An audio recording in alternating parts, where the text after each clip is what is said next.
Welcome to Chris Parkin Shooting Sports. This is a sub 12 foot-pound FX DRS Classic Synthetic. I've been really enjoying shooting this rifle. I've done full reviews on it, but here's the thing I really wanted to do. I wanted to run the best pellet I've found for using it, which is a JSB Exact Heavy Diablo 10.34 grains. And I wanted to run that against the slug. Now I've got the Zan slugs, and these are the 10 grain slugs, specifically developed and suitable for sub 12 foot-pound air rifles. Now, I'm going to do all the weights and consistencies on these slugs when I get home this afternoon, but while the weather's quite good now, I wanted to get out shooting it. So the essential plan is I'm going to shoot the best groups I can at 25 metres with both pellets and slugs. Then I'm going to move back to 50 metres, and I'm going to give you an exact aim point for the 25 metre zero and look at the drops to 50 metres to see which one is giving me the flatter trajectory. Then I'm also going to measure the fact that we're going to see if it's a little bit breezy, which it's just gently breezy today. It's maybe blowing 3 or 4 miles an hour at the moment. I'm going to see the comparative results. If I just aim at that centre, how wide the group is spreading left to right. Because when I run everything on my ballistics calculator, and I have already chronographed these rounds, which I will share all that data for, the JSB Exact Heavy is running about 11.2 foot-pounds, around 700 feet per second. But the pellet, which is 10 grains, a little bit lighter, is also running a little bit slower. So it's got a little bit less energy. But I used an FX True Ballistic chronograph, and it gives me the ballistic coefficient readouts for both pellet and slug as well. And the slug does show a reasonably better ballistic coefficient, and even though it's going a little bit more slowly, requires a little bit more mechanical elevation to get that exact aim point and point of impact for 50 metres, what it does mean is that this, theoretically, according to my ballistic calculator, running like for like, gives me less wind drift. So I actually experimented with the ballistic calculator running all the way out to 50 and 75 metres. I don't intend on shooting 75 metres, but the data alone does tell me that although the pellets shoot flatter, the slugs shoot with less wind drift because of the higher ballistic coefficient. Let's have a go and get shooting. Now, I'm only loading groups of 5 because I don't want to use too much air, because I want to stay in the peak spot within the slight pressure curve that this regulated rifle does show.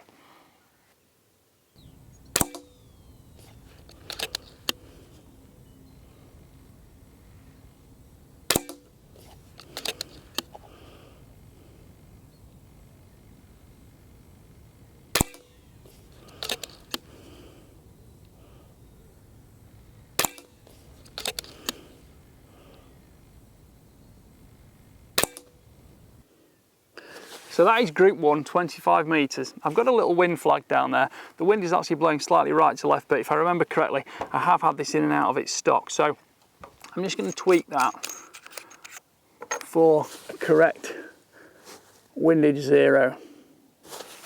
And I shall shoot 5 more.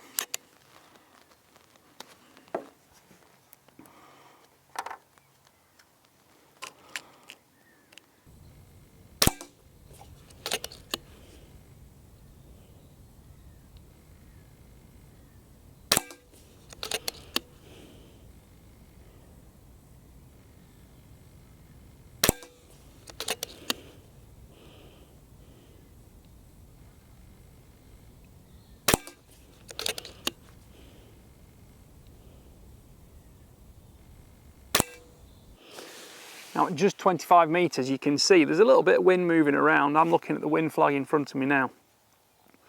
Ever so slight right to left breeze. But you can see the group, the rifle's pretty consistent, certainly vertically. In real world conditions, yes, you're getting a little bit of left-right movement.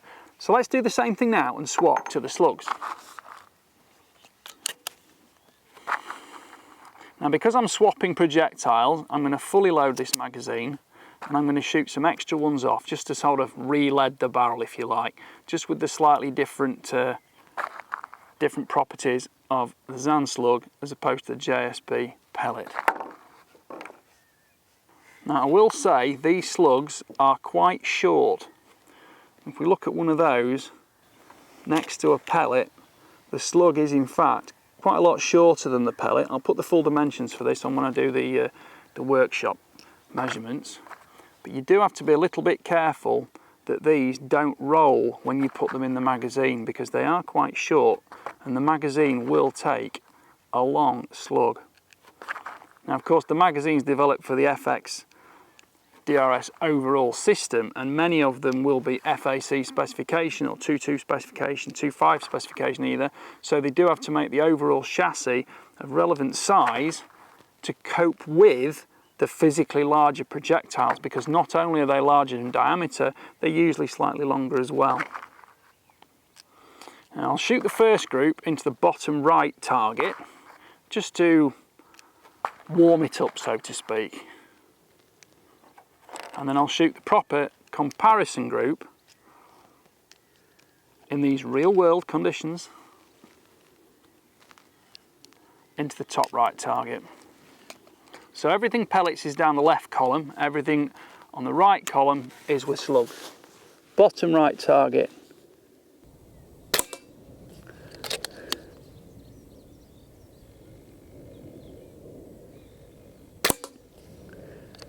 Now we can instantly see those are actually hitting significantly higher.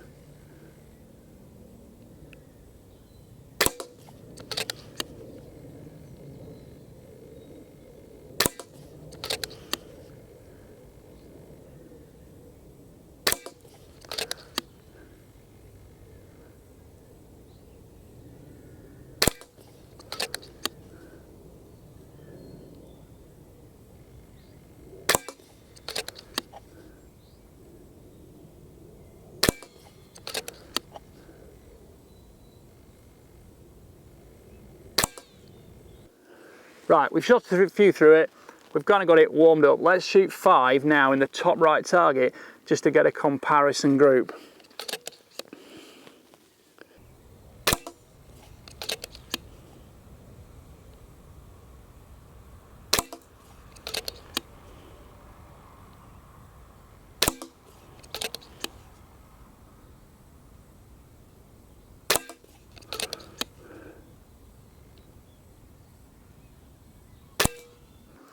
Right, so I think we can immediately agree the group doesn't shoot anything like as tight as the JSB pellets do, but we shall continue and see what we can figure out.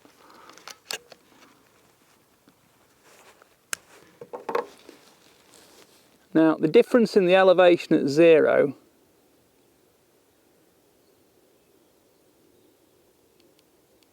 is 0.3 of a mil, so I can alter for that, but at the moment I need to take records of exactly what I've got on here, and then when I swap pellets I'll take records of those as well, because I want to do the comparison between the 50 metre target and the 25 metre zero to see what's happening. Right, I've moved the target back to 50 metres, so I'll reload the magazine. This time I'll do the slugs first, purely because the barrel is leaded up with the slugs, or so to speak. How much difference that really makes, I couldn't quite tell you, but if I'm brutally honest, I'm not a huge slug believer,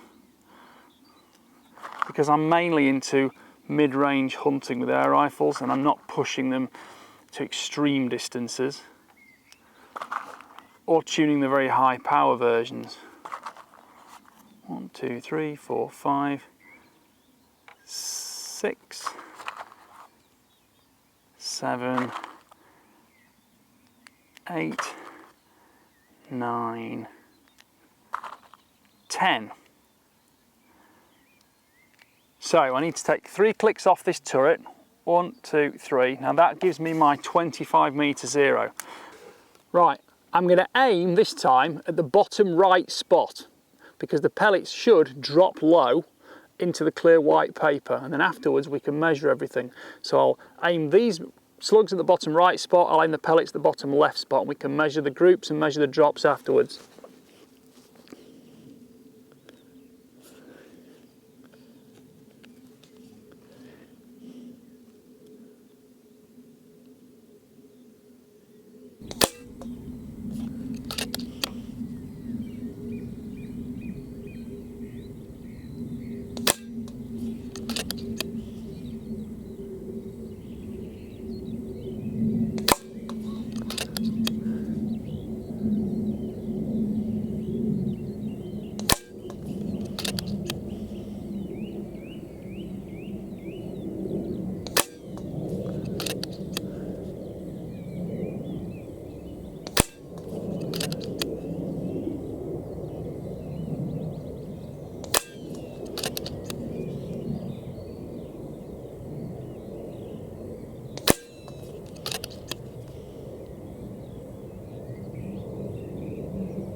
So that's 10 shots fired.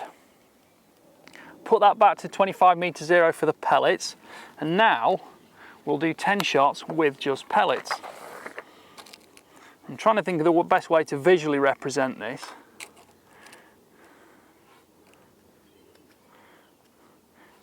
And I think what we'll have to do is we'll have to rely on the fact that the target is on video, and we shall have to put these groups together afterwards, because I suspect there will be some overlap between what strikes where, but I'm going to aim these 10 shots at the bottom left spot. Now, given the fact the 25 meter groups from the pellets were significantly better than from the slugs, I would like to think that the 50 meter group from the pellets will also be better than from the slugs. 1, 2, 3, 4, 5, 6, 7, 8, 9, 10, right.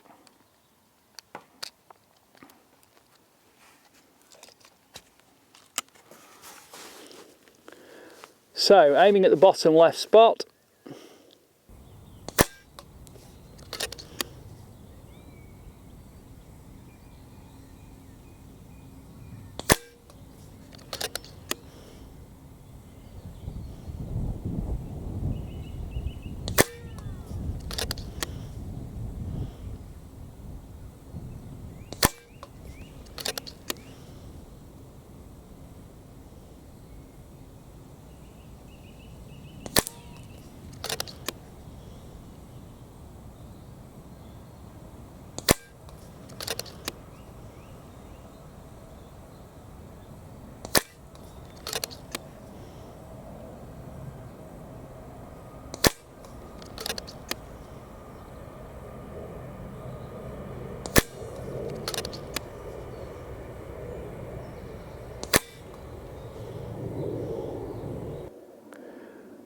Right, judging by what I can quickly see through the rifle scope, and I was mainly concentrating on shooting rather than chasing specific shots, we've not got too much windage movement overall with either pellet or slug, and the wind flag I'm looking at now has pretty much dropped to 0. I've got a bit of a berm running down the side of the lane here, and I've got a big hedge the other side, so I'm in a fairly sheltered spot. If I stand up, I can feel the wind above them, but down at low level where these pellets are staying within, there's very little wind movement at all, and as can be seen on target, there's no overall drift. What's fairly simple to see is, though, that the drops are fairly similar, but the group size from the pellet is significantly better than that from the slug. So, what have I learnt from this? Well, I have kind of reproven what I always thought before, that certainly in sub 12 foot-pound air rifles, although slugs can be an interesting experiment and every rifle might be different, your rifle might be different, I still prefer to shoot pellets than slugs. But when you move into the larger calibers, higher power air rifles, slugs do start to show some benefit. But I hope that data and that little visual demonstration will be a good example of why you may or may not want to try slugs, why you may or may not want to believe everything that's told to you. But the fact is, yes, the Zan slugs, 10 grain, will work quite well for shooting at 25 meters. I think they start to show much more of a significant detriment at 50 meters. But the pellets, the JSB 10.34s, have yet again proven themselves to me in a 177 sub 12 foot-pound air rifle, because I'm developing more power, shooting smaller groups and experiencing less wind drift at realistic ranges, because 50 meters is a long way for a sub 12 foot-pound air rifle, and it would certainly be a distant testing shot, even dialing corrections and things like that if you were hunting or shooting live quarry. But for plinking, still great fun. So as I'm walking down now here, you can see the wind flag ahead is doing virtually nothing. There'll be a tiny little bit of movement, but it really is hardly showing at all, because I've got this quite big berm to my right here and I've got a big hedge to the left there. But that, it's not exactly dancing around, is it? Walking in towards the target, I will have to probably measure this using a measuring tape afterwards, and you'll see this on the full video real time. But if you remember, We shot this group first, 25 meter zero with the pellets. We made a few adjustments to the windage. We shot another click down and then we shot here, and that was that.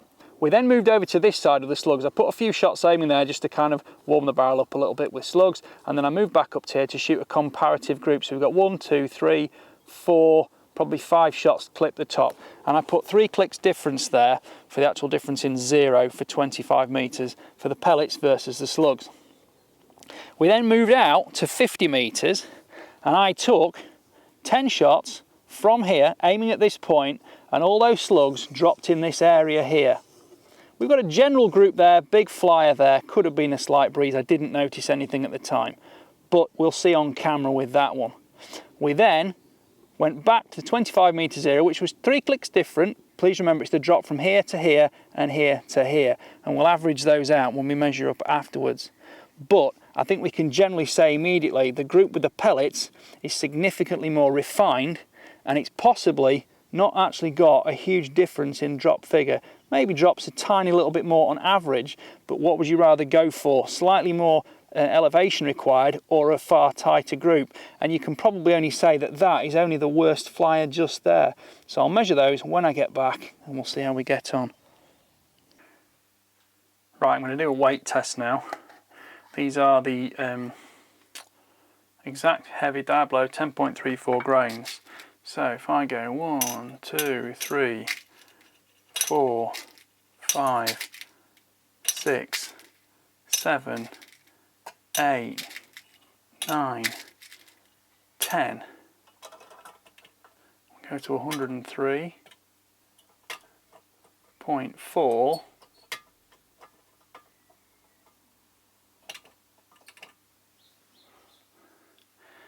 That looks pretty consistent to me for 10 pellets. Right, now let's try the Zan slugs.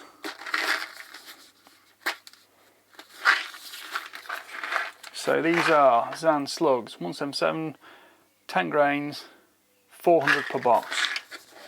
10 grains each. 1, 2, 3, 4, 5, 6, 7, 8, 9, 10. Should be at 100 grains. And that's actually coming in a little bit heavy.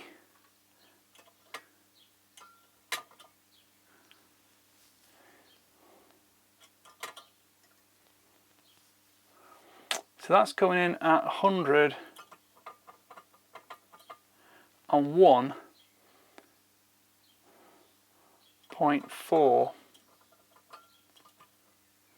101.4. So I think those are just a little bit over the 10 grain threshold. They're more like 10.1 grains each. Right, so you can see the groups now. Okay, 25 meters. We took the first shots there, a little bit off, moved it back to there. Okay, we got a little bit of breeze coming across, but that's a really good group with the exact Diablo pellets at 25 meters.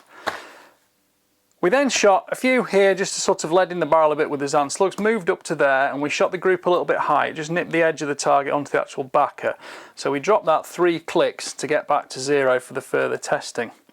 So then what we did, we shot that group obviously, which is not as good by any means as the pellets group.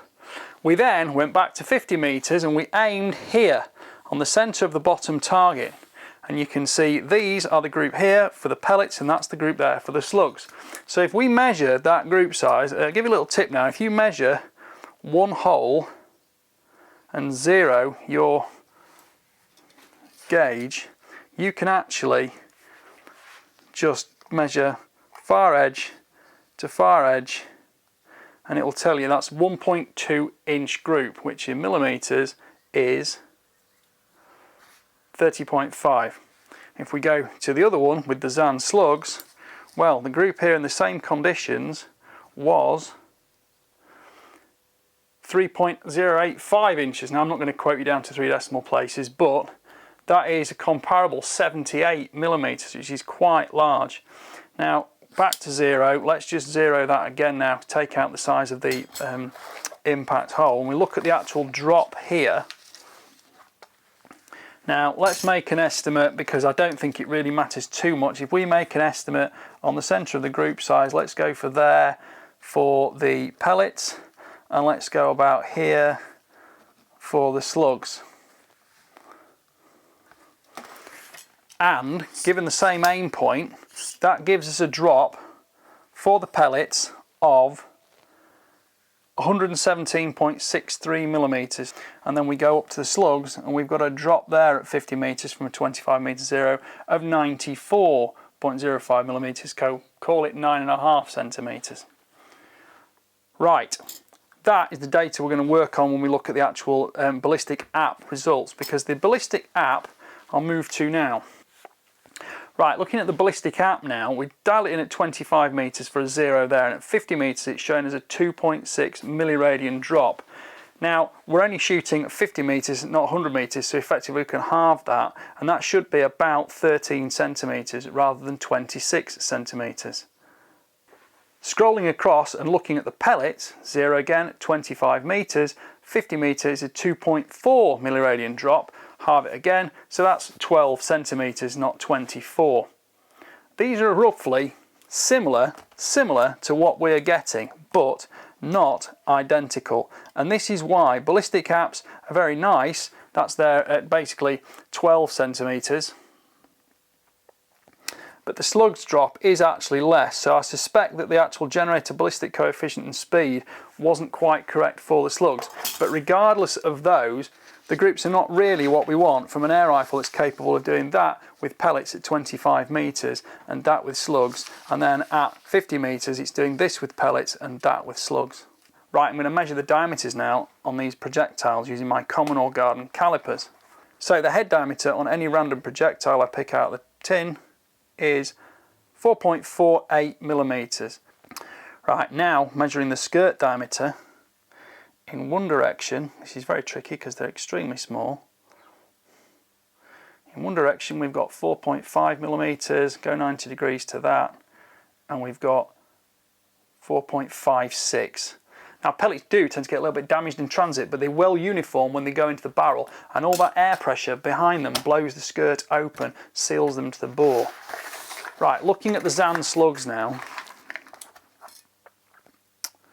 you've only really got one diameter you can measure on this, and it is a much more solid kind of feel. It should be more consistent, and that's giving us 4.5 millimeters. If I rotate it 90 degrees, 4.5 millimeters, 4.52 millimeters. But that's probably reflecting on how far and how hard I'm actually pushing the wheel on these scales. Let's go for 4.51 millimeters as an average. And the more times I measure it, the more it squishes down. And the length of the Zan slug is 5.42 millimeters, 5.41 millimeters. If we go back to a pellet and measure the length of a pellet, we're looking at 6.38 millimeter overall length. Well, thank you for watching that video. Please like, subscribe, comment, click the notification bell and keep track of my regular uploads. Thank you for watching. Bye for now.